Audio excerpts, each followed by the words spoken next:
Oke, assalamualaikum warahmatullahi wabarakatuh. Teman-teman sekalian, saudara-saudara sekalian, sesuai dengan janji saya pada video sebelumnya, kali ini saya akan berbagi tentang eh, bagaimana mengobati kecemasan, baik itu kecemasan yang disebabkan oleh asam lambung maupun kecemasan yang disebabkan oleh sebab-sebab yang lainnya. Nah, pada kesempatan ini tentu saja kalau Anda membaca beberapa buku, Anda juga akan mendapatkan tips-tips untuk bagaimana mengatasi kecemasan. Tapi saya akan ringkaskan berdasarkan pengalaman saya mendampingi atau memberikan advice pada pasien-pasien yang biasa berobat ke saya. Eh, jadi pertama ada 4 tahap untuk mengobati kecemasan itu. Pertama adalah mengidentifikasi apa yang menyebabkan kecemasan itu? Kan selalu ditanya, "Ada cemas, Bu?" Ya kadang pasien ada yang ngaku, ada yang tidak. Tapi kalau ada cemas, harus ditanyakan pada pasiennya atau Anda harus perhatikan yang membuat Anda cemas itu apa? Masalah apa? Masalah itu kan bisa masalah yang sifatnya objektif, bisa juga masalah yang sifatnya, eee, subjektif. Jadi kalau Anda ditagih-tagih debt collector, punya hutang banyak, dikejar-kejar, ya Anda patut cemas. Tapi kan boleh jadi kecemasan itu disebabkan oleh masalah yang lain, yang misalkan ya macam-macam, bisa masalah hutang, atau anak, atau masalah percintaan, atau penyakit, atau masalah yang paling klasik adalah masalah takut mati dan sebagainya. Nah, semua masalah-masalah itu harus ada Anda identifikasi, yang membuat Anda cemas itu apa? Dan itulah yang harus Anda selesaikan. Jadi, saya tentu saja tidak bisa menasihati, "Oh, jangan cemas, Pak." Kalau memang masalahnya adalah hutang. Kalau hutang ya tetap harus dibayar. Atau misalkan ada seorang ibu yang berulang-ulang berobat, ternyata problemnya sebenarnya bukan pada lambungnya, tapi karena anaknya ada yang susah diatur. Itu juga harus diselesaikan penyebab-penyebab seperti itu. Nah, atau pernah kejadian seorang gadis dibawa oleh orang tuanya, eee, dengan gejala MAH yang dominan, ketika ditanya penyebabnya apa, penyebabnya ternyata karena gagal menikah. Jadi agak dramatis, sang gadisnya ini baru pulang umroh dengan kedua orang tuanya, begitu mau direncanakan pernikahan, ternyata pernikahannya gagal. Itu, wah, sampai dirawat pasiennya, dan itu harus diatasi, penyebab-penyebab yang menyebabkan kecemasan itu harus diatasi.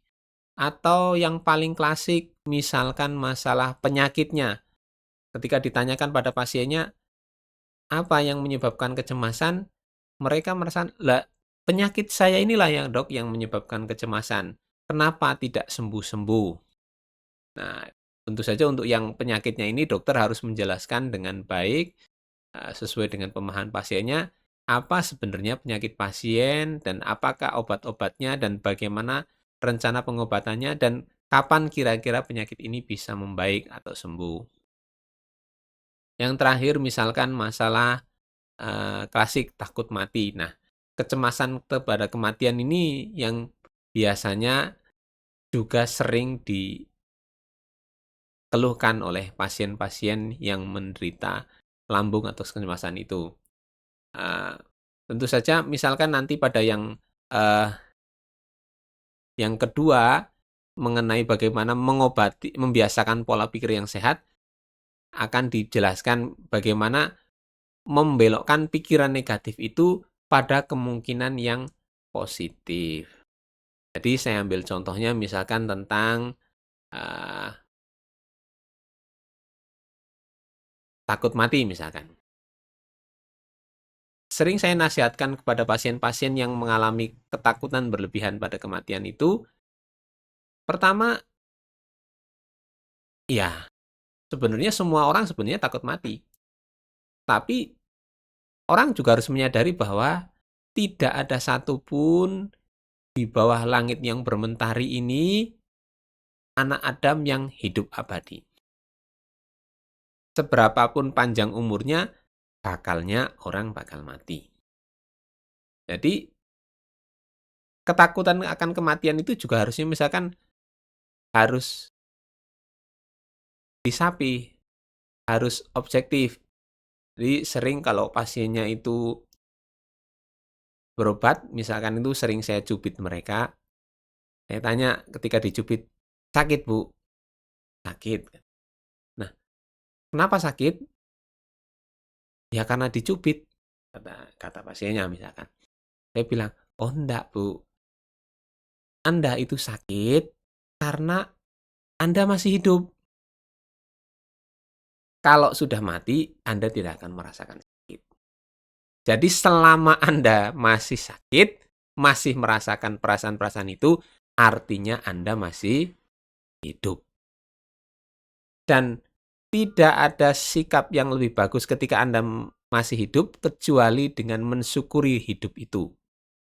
Jadi, ya kalau masih hidup, ya nggak usah cemas. Kalau sudah waktunya mati, ya mati saja. Jadi seperti itu. Atau misalkan pasien-pasien yang sudah bertahun-tahun terkena MA, berobat, itu biasanya pola membelokkan pikiran negatif kan menjadi positif seperti ini. "Anda sudah berapa lama menderita sakit ini?" Ada yang menjawab, "Udah berpuluh tahun, Dok." "Sudah puluhan tahun?" "Iya." Nah, "Masih hidup?" "Masih." Nah, artinya penyakit Anda sebenarnya tidak gawat. Kalau penyakit Anda itu gawat, mestinya tidak sampai berpuluh-puluh tahun Anda tetap hidup. Nah, itu tips kedua bagaimana mengobati kecemasan. Anda harus membelokkan perasaan negatif itu, perasaan misalkan karena takut mati dan sebagainya itu, dengan menjadi objektif dengan keadaan Anda saat ini. Itu seperti itu. Nah, yang ketiga yang ketiga, ini juga, sering saya demonstrasikan di depan pasien-pasien itu dengan mengambil misalkan gelas atau, botol berisi air. Nah, saya tanyakan kepada pasiennya, "Ini isinya apa, Bu?" "Air." "Oke, bisa ndak gelas ini diisi dengan oli?" Mereka jawab, "Tidak bisa." "Oh, sebenarnya bisa juga. Gelas itu bisa diisi dengan air, bisa diisi dengan minyak, bisa diisi dengan oli, bisa diisi dengan obat, atau sebaliknya bisa diisi juga dengan racun." Nah, ada gelas di dalam dada Anda atau di dalam perasaan atau emosi Anda. Gelas itu berupa lokus dari emosi atau gelas perasaan. Nah, perasaan atau gelas atau lokus emosi atau hati itu bisa Anda isi dengan apapun. Bisa diisi dengan cinta, bisa diisi dengan benci, bisa diisi dengan ketenangan, bisa Anda isi dengan kecemasan. Nah, memilih untuk mengisi dengan kebaikan itulah yang diajarkan oleh agama. Maka di dalam agama itu diajarkan orang untuk berdoa, untuk berwirid, dalam kelas-kelas yoga diajarkan untuk meditasi, untuk merenung, untuk berpikir, dan sebagainya. Itu semua adalah latihan jiwa. Latihan untuk mengisi gelas hati Anda atau pikiran Anda itu dengan yang baik. Nah, kalau kita didera dengan kecemasan, itu kita diajari oleh agama untuk mengisi atau mengalahkan kecewa atau kecemasan itu dengan mengisi hati kita dengan berulang-ulang menyebut nama Tuhan. Itulah yang dinamakan sebagai konsep zikir. Zikir itu artinya bukan hanya mengingat, artinya menuangi. Apa yang dituangi? Yang dituangi adalah ceruk atau gelas di dalam hati kita. Diisi dengan kalam-kalam suci, dengan nama-nama Tuhan, dengan sholawat dan sebagainya.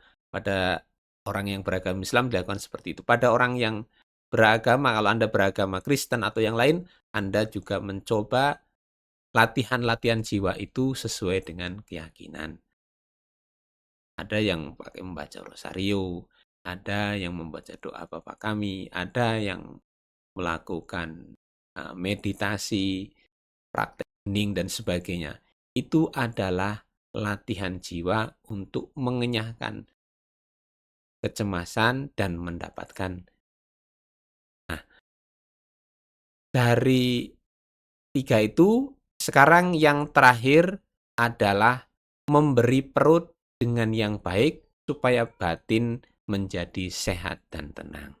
Untuk topik yang terakhir ini ada penjelasan yang agak menarik, yaitu bagaimana kecemasan ataupun ketenangan itu ternyata bukan hanya dikodekan atau diatur oleh otak, tapi juga diatur oleh usus. Nah, dalam konsep kedokteran itu disebut sebagai good brain axis atau aksis sumbu antara usus dan otak, antara batin dan butun. Adalah sistem komunikasi kompleks yang menghubungkan otak dan sistem pencernaan. Jadi dalam konsep ini kita diajari bahwa ternyata yang mempengaruhi isi kepala kita bukan hanya kepala kita, tapi juga adalah isi dari perut kita. Penjelasannya adalah sebagai berikut.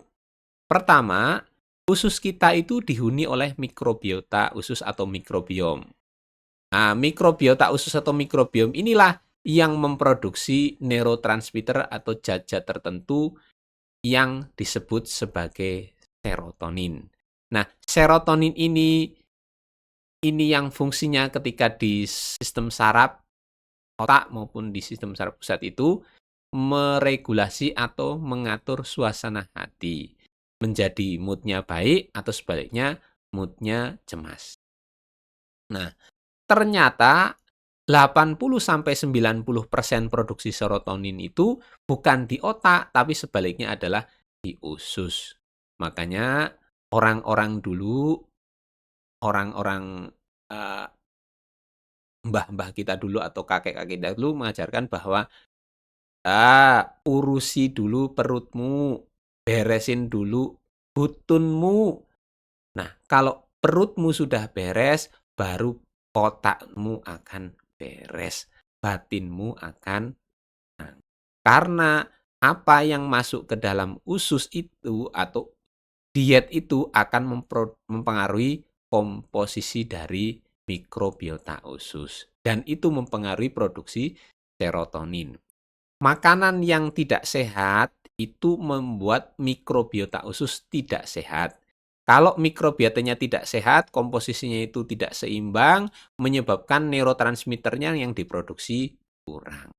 Neurotransmitter yang diproduksi kurang itu menyebabkan mood dan emosi yang cemas. Dan sebaliknya, kalau makanan yang dimakan itu makanan yang baik dan sehat, itu mikrobiom ususnya akan sehat, neurotransmitter yang diproduksi cukup, sehingga nanti akan memberikan sinyal kepada otak dalam bentuk mood dan emosi yang sehat. Oke, terakhir teman-teman sekalian, saya akan bagikan kepada Anda sebuah pesan yang juga dipesankan oleh Quran kepada setiap manusia. Nah, pesannya adalah fal yang dzuril insanu ila ta'amih. hendaklah manusia itu memperhatikan makanannya. Jadi, tentu saja makan to'amih di situ sebenarnya bisa saja diartikan makanan-makanan biasa yang masuk ke dalam perut. Tapi ketika ditanyakan kepada Imam Muhammad Al-Baqir, beliau nanya, "Wahai Imam, apa maksudnya kita harus memperhatikan makanan kita?" Sang imam itu menjawab bahwa sungguhnya manusia itu punya 2 jenis makanan.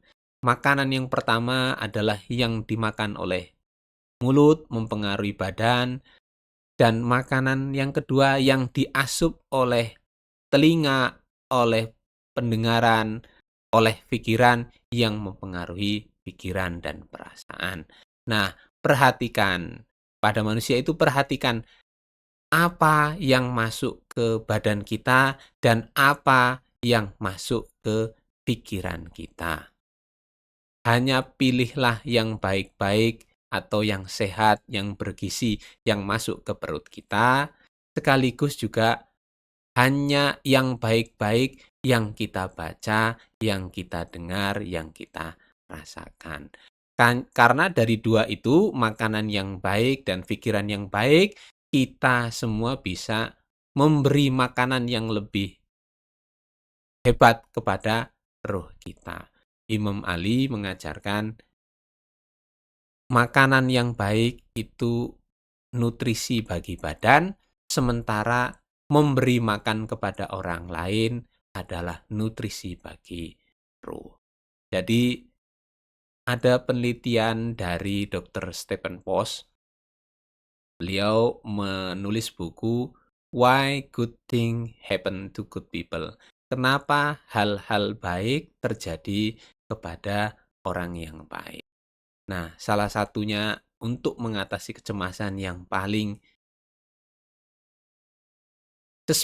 paling kuat adalah dengan cara berbagi, bersedekah. Dengan kita mengangkat beban orang lain, beban kita akan diangkat oleh Tuhan. Demikian eh, tips untuk mengobati kecemasan yang bisa saya sharing, bisa saya sampaikan.